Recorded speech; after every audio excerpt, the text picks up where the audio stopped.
자, 오늘은 원소의 생성과 별의 진화 파트라고 보시면 되겠습니다. 그렇게 어렵지 않아요, 생각보다. 알겠지? 해보니까 한 1시간? 좀 타이트하게 쪼으면 1시간 조금 더 걸리는 것 같긴 한데, 그래서 태양계의 형성까지, 그리고 지구의 형성까지 한번 가볼 목적이긴 합니다. 알겠죠? 가볼게요. 여러분, 우리가 저번 시간에 배웠던 빅뱅을 통해서 만들어진 원소들이 크게 두 가지가 있었어. 그래서 이 우주에 가장 많은 원소 두 가지 한번 이야기해 볼까? 첫 번째로 가장 많은 게 뭐지? 수소일 거야. 두 번째로 많은 게 뭐야? 헬륨이야. 질량비가 몇 대 몇 나왔다 그랬지? 3대 1 나왔다 그래서. 그쵸? 그리고 우리가 살고 있는 이 행성인 지구 같은 경우에 대해서는 여러분 요거는 그냥 암기 때리시는 게 좋을 거예요. 지구는 가장 많은 원소가 철이에요. 그리고 두 번째가 산소, 세 번째가 규소, 네 번째가 마그네슘 숨입니다. 그래서 암기하실 때 철산규마라고 암기하시면 편할 거예요. 알겠죠? 자, 그리고 세 번째, 우리가 발 디딛고 서 있는 가장 얇은 판, 우리 뭐라고 부릅니까? 지각이라고 부르죠. 그쵸? 지각 같은 경우에 대해서는 원소 분포가 가장 많은 원소가 산소, 두 번째가 규소, 세 번째가 알루미늄, 네 번째가 마그네슘입니다. 산규알철이에요. 철. 미안합니다. 산규알철 순서로 되어 있어요. 알겠습니까? 암기하실 때 산규알철이라고 암기하시면 편할 거예요. 알겠지? 그리고 사람, 나무, 강아지, 고양이, 우린 걔네들을 통틀어서 생명체 혹은 생물이라고 이야기할 수 있겠죠. 그쵸? 생물 같은 경우는 가장 많은 원소가 산소, 그 다음이 탄소, 그 다음이 수소, 그 다음이 질소 순서예요. 아시겠습니까? 그래서 암기하실 때 산탄수질이라고 암기하시면 편할 겁니다. 이해됩니까? 좋아요. 자, 그러면 생각을 한번 해보자. 빅뱅을 통해 만들어진 원소는 수소랑 헬륨 두 가지밖에 없어. 그런데 철, 산소, 규소, 마그네슘, 알루미늄, 탄소, 질소와 같은 원소들은 도대체 어떻게, 어디서 만들어졌는지가 우리가 오늘 공부할 내용이에요. 답부터 말씀드려보자면은 별의 내부에서 만들어졌구나라는 것을 미리 말씀드려보도록 하겠습니다. 그래서 우리가 오늘 공부하고자 하는 것이 굳이 따지고 보면은 별에 대해서 공부할 것이다 라고 생각하시면 되겠습니다. 알겠습니까? 그래서 가장 먼저 이야기하고자 하는 것이 별의 생성이에요. 별의 탄생이라고 볼 수 있겠죠. 여러분이 별이라고 하는 친구는 우선 첫 번째, 중학교 3학년 때 이 파트를 공부하지 않고 그냥 넘어가는 학교가 몇몇 학교가 있단 말이죠. 그래서 몇 개 말씀드려볼까 하는데, 첫 번째로 가장 중요한 것이 성간 물질이라고 하는 친구가 있어요. 여러분이 성간 물질이라고 하는 것은 별들의 재료가 되는 친구입니다. 뭐라고요? 별들의 재료가 된다. 얘네들이 유독 많이 뭉쳐져 있는 덩어리가 지어 있는 곳에서 별이 생성이 돼요. 자, 그런데 이 성간 물질의 덩어리를 뭐라고 표현하냐면은 성운이라고 표현을 합니다. 시험 봤던 학생들은 이야기할 수 있을 거예요. 암흑성운, 방출성운, 흡수성운 뭐 이런 것들이 있었죠. 맞아요. 그러한 성운에서 주로 별이 생성될 겁니다. 그런데 키포인트가 이 성운은 주로 우주에 가장 많이 분포하고 있는 수소와 헬륨으로 구성되어 있다는 것을 가장 먼저 말씀드리고 싶어요. 자, 그리고 두 번째. 여러분이 성운이라고 하는 친구가요, 수소랑 헬륨으로 구성되어 있죠. 그 다음 두 번째, 질량이라고 하는 게 있어, 없어? 있어. 수소의 상대적인 질량 1이라 그랬고 헬륨의 상대적인 질량 4라 그랬어. 그쵸? 근데 이건 제가 나중에 말씀드릴 내용이긴 하겠지만 그냥 알아주세요. 질량이 있으면 중력이라고 하는 게 작용합니다. 따라서 이 성운에서 밀도가 큰 곳은 질량이 많이 있다라고 볼 수 있기 때문에 이 성운이라고 하는 친구가 수축하게 됩니다. 뭐 하게 된다고요? 수축하게 돼요. 쌤, 왜 수축하게 되는 건가요? 요런 느낌이야. 자, 성운이 요렇게 있다고 한번 해볼게. 이 중심부로 무엇이 작용하는 거예요? 중력이 작용하게 되는 거야. 그러면 대답 한번 해볼까? 위에 있는 친구는 어디로 가? 아래로. 오른쪽에 있는 친구는 왼쪽 부분으로, 아래쪽에 있는 친구는 위쪽으로 간다라고 볼 수 있어. 그지? 그리고 왼쪽에 있는 친구는 오른쪽으로 간다고 볼 수 있거든? 여기서 대답 잘해야 된다. 위에 있는 친구가 아래로 내려오니까 위치 에너지 어떻게 되는 거야? 감소. 그런데 오른쪽에 있는 친구가 왼쪽으로 가니까 위치 에너지가 일정한 걸까? 그건 아니죠. 지구 반대편에 있는 사람이 점프하면 지구 반대편으로 날아가 버립니까? 아니죠. 지구 중심으로 간다는 것은 결국에 위치 에너지 어떻게 되는 거야? 감소하는 거잖아, 얘들아. 그지? 따라서 이 바깥쪽에 있는 모든 성간 물질은 안쪽으로 모이게 될 거예요. 그쵸? 그 결과 위치 에너지의 크기 어떻게 되겠습니까? 감소한다라고 볼 수 있을 거야. 맞아, 아니야? 맞아. 그에 따라 여러분 중학교 3학년 때 공부했죠? 위치 에너지가 감소하면 운동 에너지의 크기 어떻게 돼야 돼? 증가해야지. 그 이유가 무엇입니까? 역학적 에너지 보존 법칙에 의해서겠죠. 그치? 따라서 운동 에너지가 증가한다는 소리는 다른 말로 속력이 빨라진다는 거야. 이해되지? 그러면서 무슨 일이 발생하냐면은 속력이 빨라진다? 어떻게 되는 것이냐? 성운이 회전을 하기 시작합니다. 성운이 회전을 하기 시작해요. 빙글빙글 돈다는 거야. 자, 그렇게 회전을 시작하게 된 이 성운이라고 하는 친구는요, 여러 물질들을 거느리면서 자기 혼자 도는데 같이 회전을 따라하는 친구들이 생겨. 마치 소용돌이 치는 것처럼요. 알겠습니까? 그래서 요렇게 생긴 원반이라고 하는 것이 생성됩니다. 뭐라고요? 원반이라고 하는 것이 형성되는 거예요. 원반. 그렇게 되면은 네 번째, 아직은 별이라고 이야기하긴 조금 민망하다. 원시별이라고 하는 친구가 만들어진 다음에 특정 조건을 형성하게 되면 가장 마지막에 주계열성이라고 하는 친구로 진화하게 됩니다. 우리는 이 주계열성 단계에 돌입하게 된 이 천체를 흔한 표현으로 별이라고 합니다. 아시겠습니까? 네, 요거 하나 알아두셨으면 좋겠어요. 그래서 두 번째로 이야기하고자 하는 내용이 무엇이냐면은 바로 원시별에 대해서 이야기 한번 해볼까 합니다. 여러분, 원시별은요, 충분한 조건이 달성되기 전까지는 요 에너지원으로 살아가게 됩니다. 근데 설명을 한번 해볼게요. 이 원시별이요, 요렇게 동그라미가 있다라고 이야기를 했을 때 어떻게 살아가게 되냐면은 우리 방금 전에 공부했던 요거 있죠. 얘네들이 왜 안쪽으로 모이는 거였어요?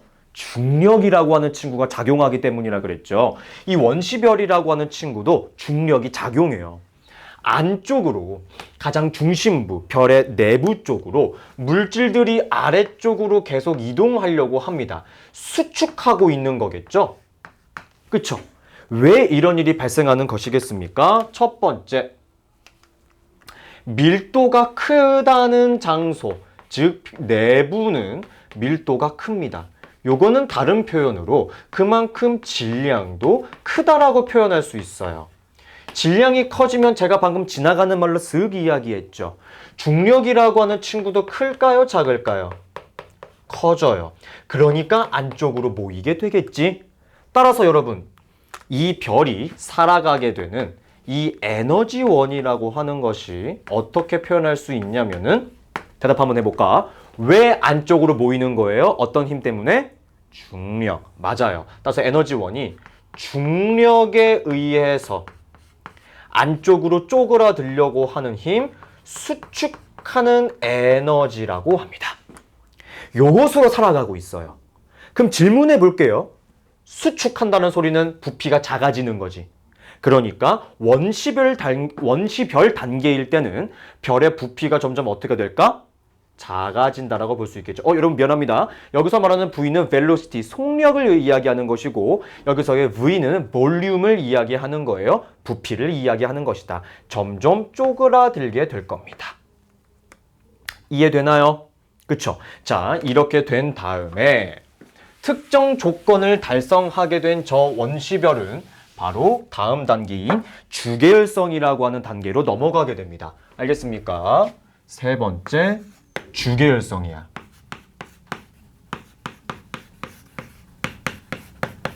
일단 내가 아까 뭐라고 얘기했어? 이 주계열성이라고 하는 것이 우리가 흔하게 표현하고 있는 하늘의 우왕 반짝반짝거린당이라고 이야기하는 그 별이에요. 자, 그런데 굉장히 중요한 표현 하나 말씀드릴게요. 여러분, 사람을 0세부터 뭐 몇 살까지를 유아기, 뭐 영유아기, 그 다음 뭐 10대부터 뭐 29세까지를 청년기, 그 다음에 뭐 장년기, 이렇게 나이로 부르는 표현이 조금씩 다르죠. 그쵸? 별도 마찬가지야. 주계열성이라고 하는 것은 별의 전체 일생을 표현하는 단어가 아니고 별의 전체 일생 중에서 하나의 시기에 불과합니다. 알겠습니까? 한 시기에 불과해요. 자, 그러면 쌤, 원시별에서 주계열성으로 가게 되는 그 조건이 무엇인가요? 아, 너무나 중요합니다. 자, 주계열성이 되려면은 원시별에서 별의 중심부, 즉 내부의 온도가 얼마가 돼야 되느냐? 1000만 켈빈 이상이 되어야만 합니다. 1000만 켈빈 이상이 되어야만 해요. 저 온도 시험 문제 정말 많이 나오니까 기억해 주세요. 왜냐하면 빅뱅 파트에서도 공부를 했죠. 빅뱅 후 3분이면은 10억 켈빈, 빅뱅 후 38만 년이면은 3000 켈빈, 그 다음 우주 배경 복사가 2.7 켈빈. 그쵸? 켈빈이 들어가는 단위가 굉장히 많이 나왔기 때문에 알아두시면 좋겠습니다. 알겠습니까? 쌤, 근데 1000만 켈빈이 되면은 뭐가 달라지나요? 엄청나게 달라져요, 얘들아. 어마어마한 일이 발생하거든. 잘 들어봐. 이 주계열성은요, 별의 내부가 1000만 켈빈이 되면은 중력 수축 에너지로 살아가고 있었던 원시별의 에너지원이 변화하게 됩니다. 달라지게 되는 거예요. 어떻게 되느냐? 수소, 핵, 융합 반응이라고 하는 것으로 변하게 돼요. 쌤, 수소 핵융합 반응이 뭔가요? 자, 굉장히 중요한 설명입니다. 아시겠죠? 천천히 따라오세요. 수소 핵융합 반응이라고 하는 것은 수소 원자핵 4개가 하나로 변화합니다. 바로 헬륨 원자핵 하나로 변화하게 되는 거예요. 자, 쉬운 표현 해볼까요? 양성자 4개가 양성자 2개, 중성자 2개로 변화하게 되는 현상을 우리는 수소핵융합 반응이라고 합니다. 아시겠죠? 근데 여기서 정말 중요한 내용이 한 가지가 있어. 수소 원자핵 4개의 상대적인 질량이 4.032U예요. 그런데 헬륨 원자핵 하나의 상대적인 질량이 4.0032U입니다. 여러분 중3 때 시험 보느라 고생 많이 하셨죠? 대답 한번 해볼까요? 화살표 왼쪽을 뭐라고 부릅니까? 반응물. 화살표 오른쪽을 생성물. 화살표 왼쪽 반응물과 화살표 오른쪽 생성물의 질량은 항상 어때야 돼요? 그걸 우리 뭐라고 부르죠? 질량 보존 법칙. 질량 일정해 안 일정해? 안 일정하지. 법칙이라며. 항상 일정해야 된다며. 근데 왜 일정하지 않을까? 바로 이것이 나오게 되는 겁니다. E 이꼴 델타 M C 스퀘어. 박수. 뭔지도 모르면서. 그 위대하신 아인슈타인 형님이 말씀하신 거예요. 뭔지 모르겠지? 몰라도 돼. 이름은 질량 에너지 등가 원리 혹은 질량 결손이라고도 볼 수 있을 것 같은데 쉽게 설명드릴게요. 감소한 질량만큼 전환된다는 거야. 무엇으로? 에너지라고 하는 형태로. 이해됩니까? 그래서 여러분 주계열성과 원시별의 에너지원이 다르다는 것, 그 에너지원이 어떻게 에너지를 방출하고 있는지도 알아두시면 좋습니다. 알겠습니까? 자, 그럼 이거 강의하고 나면은 꼭 이런 질문이 들어와요. 쌤, 그럼 주계열성은 질량이 점점 감소하게 되나요? 맞기는 해요. 엄밀히 따지면 맞기는 해. 근데 여러분 생각을 한번 해볼게요. 여성분들은 긴 생머리 확 자르면 가벼워지기도 하잖아.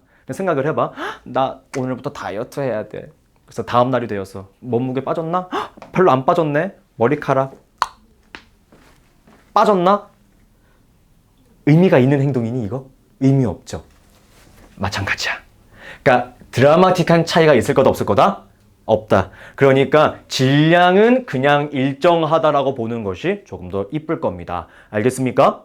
좋아요. 자, 그 다음 세 번째로 이야기하고자 하는 것은 요거예요. 주계율성이라고 하는 친구의 크기거든요. 여러분 한번 질문해 볼게요. 태양도 주계율성이에요. 여러분 지금까지 인생을 살아오면서 태양이 너무 커져서 위험해요. 이런 말 들어본 적 있어 없어? 없어. 태양이 너무 작아져서 위험해요. 이런 말 들어본 적 있어 없어? 없지. 그 이유가 뭔지 설명해 드릴게요. 자, 여러분 주계율성으로 돌입하게 된 이 별은요, 이 질량이라고 하는 것이 내가 아까 전에 뭐라고 얘기했어? 일정하다라고 이야기했지. 그럼 원시별이랑 주계율성이랑 질량 자체는 거의 어때? 비슷해. 그러면은 계속 안쪽으로 파고들려고 하는 무슨 힘이 반드시 작용하겠어? 중력. 그 다음 안쪽에서 수소핵융합 반응하잖아. 그치? 그러면은 에너지를 뿜뿜 하게 되는 거니까 안쪽에서 바깥쪽으로 밀어내려고 하는 힘이 작용해야 하네? 하겠죠. 이걸 우리가 뭐라고 부르느냐? 내부 압력이라고 이야기를 합니다. 요 두 개의 크기가 어떨 것이다? 똑같다. 우리는 이러한 단어를 뭐라고 표현하느냐? 이거 지구과학 원에서만 나오는 단어예요. 아는 척 한번 해보겠습니다. 무엇이냐? 정력학 평형이라고 이야기해요. 정력학 평형. 알겠습니까? 자, 여러분 질문 한번 드려볼게요. 여러분 잘 생각해 보세요. 그림이 이렇게 그려졌어. 안쪽에서 바깥쪽으로 밀어내려고 하는 화살표가 하나도 없어. 그러면 이렇게 그림이 그려지는 상태에서 이 천체는 점점점 부피가 수축할 것이다. OX. O.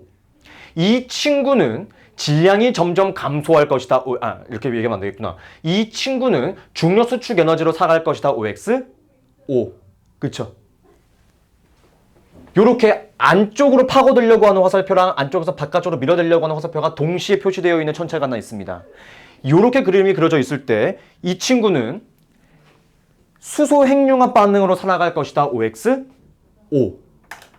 크기는 점점 감소할 것이다. OX. X. 이해됩니까? 요렇게 생각을 하실 수 있어야 된다는 소리예요. 이거 너네 기출 문제야. 알았지? 알아주시면 좋습니다. 자, 그리고 네 번째. 수명에 대해서 이야기 한번 해볼 거예요. 수명. 꼭 기억하셔야 될 거. 여러분, 제가 지금도 설명하고자 하는 친구, 이 친구가 주계율성이라 그랬잖아요. 주계율성의 수명을 이야기한다는 소리는 별의 평생 일생을 이야기하는 것이 아니고 요 시기만 이야기하는 거야. 알았지? 자, 이 주계율성의 수명은요, 질량의 영향을 받습니다. 질량의 영향을 받아요. 요것만 기억해두시면 되겠습니다. 1번, 질량이 크면 클수록 수명은 짧아요. 알겠죠? 그리고 반대로 2번, 질량이 작으면 작을수록 수명은 깁니다. 자, 그 다음 제가 아까 요거 설명하면서 이야기했습니다. 우리 지구에서 가장 가까이에 있는 별이 누구예요? 태양이죠? 네. 태양도 뭐라 불렀습니까? 주계율성이라고 불렀어요. 태양의 수명을 얼마라고 생각하고 있냐면은 약 100억 년 정도라고 이야기하고 있어요. 근데 지금 태양의 나이가 대충 몇 살이야? 한 50억 살 정도 됐거든. 그렇기 때문에 한 50억 년이 지나게 되면 우리 태양이 거의 한 화성 가까이 되는 곳까지 팽창할 것이라고 이야기를 합니다. 알겠습니까? 그 정도 하나 그렸으면 좋겠어요. 다 지울 건데 다 지워도 되니? 네, 한번 지워볼게요.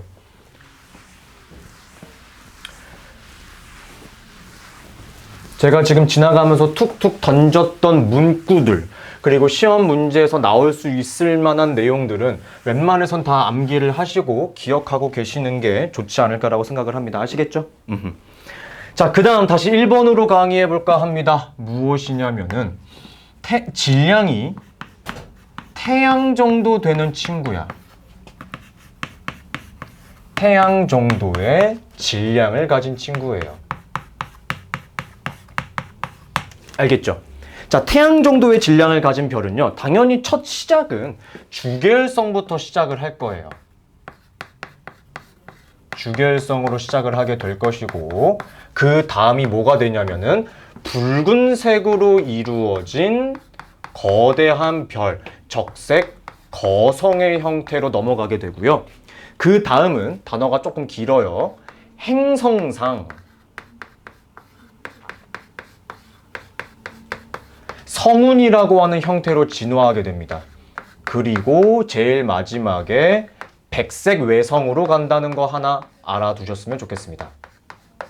왜소한 별이다. 백색 외성으로 가요. 그래서 간단하게 표현 한번 해보자면 주계열성은 적색 거성에 비해서 굉장히 작습니다.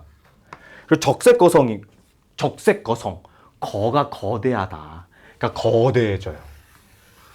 그리고 행성상 성운은 약간 그 가스 구름이 좀 뭉게뭉게 있는 것처럼 생겼다. 요렇게 생각을 하시면은 조금 이제 이해하기 편할 겁니다. 요런 식으로. 알겠죠? 그리고 백색 외성, 흰색이다. 요렇게 그려주시면 되겠습니다. 이해됐나요?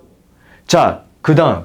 쌤, 주계열성에서 적색 거성으로 넘어가는 거네요? 네, 넘어가요. 자, 근데 잘 생각해 보셔야 됩니다. 언제? 그리고 왜 넘어가는지가 키포인트야. 이해됐니? 알겠죠? 그 뜻은 이 주계열성이라고 하는 친구가 언젠간 끝나게 된다라는 소리네? 종료가 될 거라는 소리야. 그죠? 얘들아, 내가 아까 정확히 저 자리에다가 필기했어. 주계열성이라고 하는 친구는 이것을 에너지원으로 살아간대. 이름이 뭐였지? 수소행용합 반응. 그게 끝나면 주계열성도 끝나는 겁니다. 알겠습니까? 자, 그럼 필기 한번 해볼게요. 아하, 주계열성이 끝난다. 수소행융합 반응이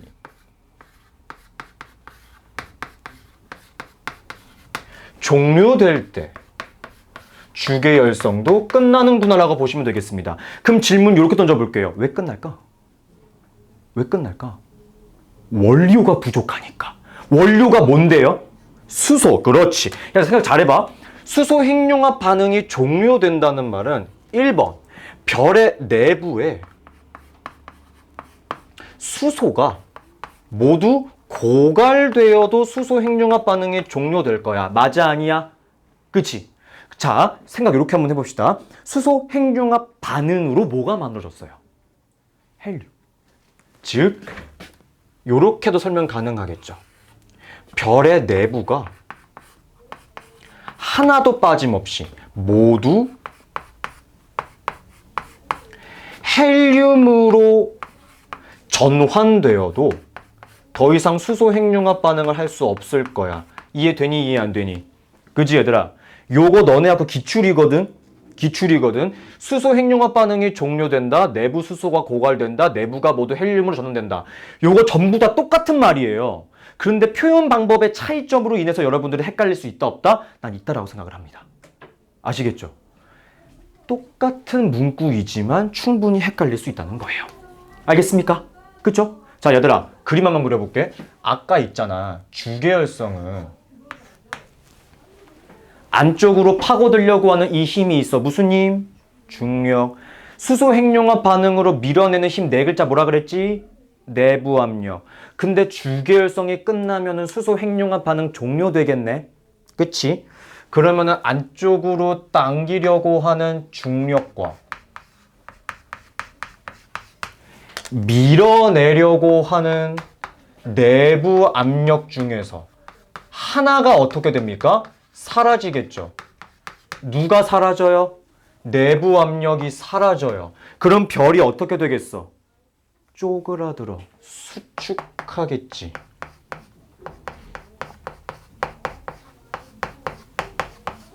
그치? 대답해봐. 별이 수축한다. 입자 사이의 거리 어떻게 돼요? 좁아져요. 가까워져요. 충돌 횟수 어떻게 돼요? 많아져요. 내부 온도 어떻게 돼요? 더 올라가겠죠. 그쵸?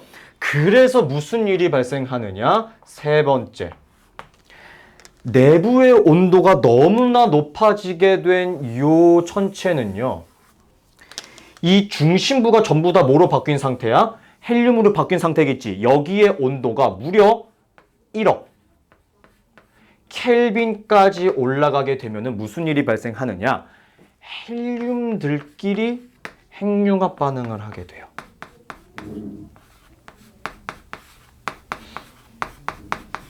알겠죠? 수소 핵융합 반응할 땐 1000만 켈빈이라 그랬죠. 온도가 너무 많이 올랐지. 그래서 무슨 일이 발생하느냐? 요 다음 층에서 무슨 일이 발생하고 있는 거냐면은 요 다음 층에서 수소 핵융합 반응을 하게 됩니다.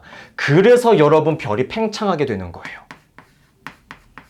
알겠죠? 이해됩니까? 너무나 많은 에너지를 방출하게 됨으로 인해서 별이 쫙 하고 팽창해 버리는 거예요. 그 결과 가장 안쪽에서 어떤 원소가 생성되느냐? 탄소랑 산소까지 생성이 가능하고요. 그 다음 층에서 헬륨이 생성될 것이고요. 가장 바깥쪽에 수소만 남아있게 되는 겁니다. 마치 양파처럼 껍질이 계속 나와 있네요. 그쵸? 그래서 태양 정도 질량을 가진 별은 요 정도까지 탄소랑 산소까지 생성할 수 있다는 게 가장 중요한 특징입니다. 알겠습니까? 좋아요. 자, 그 다음은 네 번째. 이렇게 별이 살아가다가 여러분 풍선 입으로 분 다음에 묶어둬요. 평생 빵빵합니까? 아니죠. 시간이 점점 지나게 되면 그 고무 사이의 빈 공간으로 공기가 스멀스멀 빠져나오게 돼요. 행성상 성운도 비슷한 특징이야. 중력의 크기는 일정한 상태에서 압력의 크기가 너무 커지다 보니까 서서히 붕괴된다라고 생각하시면 됩니다. 알겠습니까? 그래서 이 행성상 성운이라고 하는 것이 주로 내부에는 강한 온도와 중력으로 짱짱하게, 밀도도 크니까 짱짱하게 버티고 있겠지만 바깥쪽에 존재하는 수소와 헬륨이 주로 우주 공간으로 빠져나가는 것. 그것을 우리는 행성상 성운이라고 보시면 좋겠고, 따라서 이 수소와 헬륨이 다시 별들의 재료가 된다. 성간 물질이 된다는 것이라고 생각하셨으면 좋겠습니다. 이해됩니까? 그리고 가장 마지막에 존재하는 이 백색 외성이라고 하는 친구, 필기할 게 조금 있어요. 자, 이 백색 외성은요, 우선 첫 번째, 크기가 굉장히 작아요. 부피가 작습니다. 어느 정도로 작냐? 거의 지구만한 사이즈야. 별치고 좀 작네요. 그쵸? 근데 질량은 또 어마어마하게 커. 어느 정도로 크냐면은 질량은 거의 태양 정도야. 어마어마하게 무겁네. 그지? 그럼 부피는 작은데 질량이 크다. 밀도가 엄청나게 크겠지. 그래서 백색 외성은요, 밀도가 엄청나게 커요. 그리고 중3 때 공부하셨지만 기억 잘 안 나겠지? 흰색이면 굉장히 뜨거운 친구야. 그 다음 얘들아 봐봐. 적색 거성에서 중심부에 뭐 있어? 탄소, 산소. 행성상 성운에서 수소랑 헬륨이 나간다 그랬지? 그럼 가운데 뭐만 남아? 탄소랑 산소만 남겠지. 그래서 백색 외성의 주된 성분이 탄소랑 산소라는 것까지 알아두시면 완벽하겠습니다. 이해됐습니까? 됐죠? 됐어? 나 싹 다 지우려고 하는데 괜찮을까? 싹 다 지워볼게. 지금 카메라가 지금 아슬아슬 하거든요. 얼마 찍을 수 있을지 모르겠어.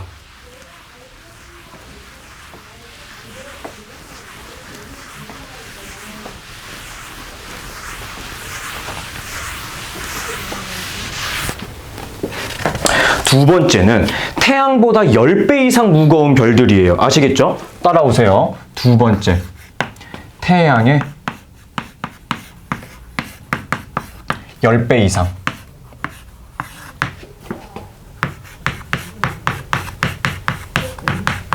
여러분 이 순서는 이렇게 생각을 하시면 되겠습니다. 여러분 이 친구도 당연히 첫 시작은 주계열성이에요. 자, 그 다음 이름이 있잖아. 나는 이렇게 생각해. 정말 대충 짓지 않았나. 이거 우리가 익숙한 표현으로 바꿔볼까? 존나 큰 별이야. 에? 웃기죠? 잘 들어보세요.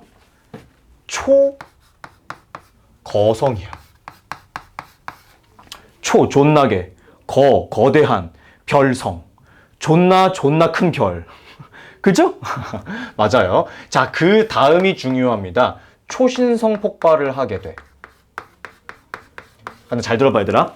초신성 폭발을 할 때, 嘣! 터지는 게 아니야. 잘 들어봐. 뻥! 하게 됩니다.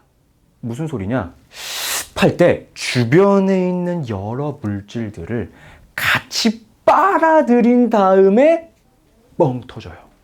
이해했어? 근데 생각을 해봐. 빨아들이다가 너무나 많은 물질들을 빨아들여서 질량이 엄청나게 커져. 그럼 중력도 어떻게 돼? 커져요. 이 빨아들이는 과정에서 중력이 너무나도 커져서 빛조차 빠져나오지 못하면 뭘로 바뀌겠어? 블랙홀. 그래서 초신성 폭발 이후에 질량이 너무 커지면 블랙홀로 변하는 거야, 얘들아. 이해됐습니까? 그 기준이 태양 질량의 20배 이상이에요. 20배 이상일 때 블랙홀로 변하게 되고요. 그 다음 저번 시간에 공부했을 겁니다. 20배보다는 조금 작아. 20배 이하라고 할게요. 쌤, 딱 20배는요? 그런 초딩 같은 질문 받지 않도록 하겠습니다. 알겠죠? 이때는 중성자별로 진화하게 돼요. 알겠습니까? 됐죠? 자, 지금도 잘 들어야 돼. 쌤, 태양 질량이 10배 이상 되는 친구는 주결성이 언제 끝나요? 똑같아. 수소 핵융합 반응 끝나면 끝나는 거야. 알았지? 그렇기 때문에 저는 바로 초거성으로 넘어가 볼까 하고요. 여러분이 초거성이라고 하는 친구는 적색 거성에 비해 가지고 있는 특징이 조금 다릅니다. 어떤 특징을 가지고 있냐면은 핵융합 반응이 굉장히 여러 번 발생해요. 그래서 여러 번이다 N번이라고 이야기하겠습니다. 여러 번 진행되기 때문에 이거 대답 잘해줘. 부탁이야. 가장 안쪽에 Fe입니다. Fe 뭐예요? 철. 그 다음 Si 있습니다. 뭡니까? 그 다음 S예요. 뭐죠? 황이죠. 자, 그 다음 Ne-예요. 뭐죠? 네온이죠. 그 다음 Mg예요. 뭐죠? 대답 막 크게 들리는 거 보니까 얘 잘 몰랐구나. 이것들 봐라. 그 다음 O예요. 뭡니까? 그 다음 C예요. 뭐죠? 그 다음 O예요. 뭐죠? 자, 그 다음이 헬륨과 수소를 가지게 되는 겁니다. 여러분, 쟤는요, 굉장히 많죠? 근데 이게 특정 교과서나 특정 문제집에서는 하나씩만 이야기하는 경우도 있어요. 혹시 몰라서 제가 다 쓴 겁니다. 알겠죠? 알아두셨으면 좋겠습니다. 이해되죠? 이해되죠? 네.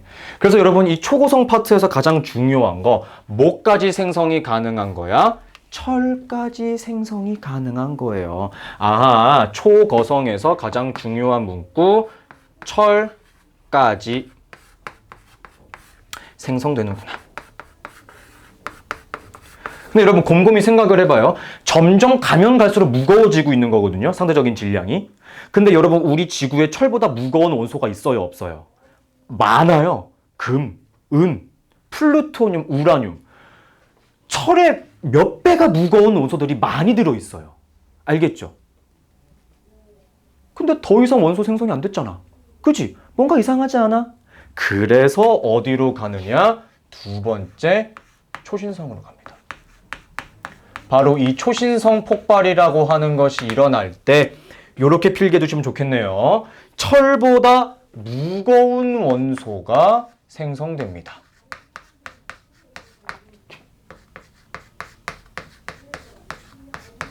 무거운 원소. 알겠습니까? 됐죠? 자, 근데 얘들아 잘 들어봐. 얘들아, 너네 이거 기출문제는 아니거든? 너네 학교 기출문제 아니거든? 이거 수행평가로 나왔다는 말을 내가 얼핏 들었어. 재작년에. 생각해봐. 헬륨이 왜 생성되는 거야? 수소 핵융합 반응 때문에. 탄소랑 산소는 왜 생성되는 거야? 헬륨 핵융합 반응 때문에. 그쵸? 그럼 철은요, 규소 핵융합 반응 때문에 생성되는 거거든요. 이해됩니까? 생각해 보세요. 그럼 철은요, 규소의 땡땡땡으로 생성되었습니다. 무엇으로? 핵융합으로. 이해됩니까? 그쵸? 따라서 굉장히 중요한 표현 하나 말씀드릴게요. 1번. 철까지는 핵의 무엇으로 생성되는 거예요? 융합으로 만들어지는 거예요. 이해됩니까? 철까지는 핵 융합 반응으로 만들어지는 거예요. 아시겠죠? 그런데 철보다 무거운 원소들은요, 초신성 폭발에서 강한 압력과 에너지 방출로 인하여 핵 분열이라고 하는 행위로 원소가 만들어지게 됩니다. 이해하시겠습니까? 이해됐죠? 따라서 우리는 우리 지구에 철보다 무거운 원소들이 있다는 것을 바탕으로 아주 먼 과거에 태양보다 무거운 별이 있었고 초신성 폭발을 했다는 증거가 되겠네요. 우리 지구에 우라늄 있어 없어? 있잖아. 금 있어 없어? 있잖아. 은 있어 없어? 있잖아. 그쵸? 따라서 아주 먼 과거에 태양보다 10배 이상 무거운 별이 존재했었고 초신성 폭발을 했었다는 것을 알 수 있을 겁니다. 이해됩니까? 그쵸? 자, 마지막 요거 하나만 볼게요. 시간이 거의 다 됐기 때문에. 자, 탄소, 산소 있고 그 다음에 헬륨 있고 그 다음에 수소 있어요. 자, 얘랑 비교해 볼 거야. 알겠지? 자, 왼쪽에 있는 친구를 A, 오른쪽에 있는 친구를 B라고 한번 해봅시다. 1번. 질량은 누가 더 무거워요? 누가 봐도 A가 더 무겁다는 것을 알 수 있을 겁니다. 그쵸? 자, 대답 잘해야 돼. 2번. 주, 계, 열, 성, 수명은 그럼 누가 더 길까요? 주계열성의 수명은 누가 더 길었을까요? B겠지. 질량이 크면 수명 짧다 그랬지? 여기는 여러분 기출문제입니다. 아시겠습니까? 됐죠? 자, 원소의 생성 여기까지 진행할 겁니다. 문제 잠깐 풀어보셨으면 좋겠고 개념 정리하셔도 될 것 같아요. 문제 풀어보세요. 아이고.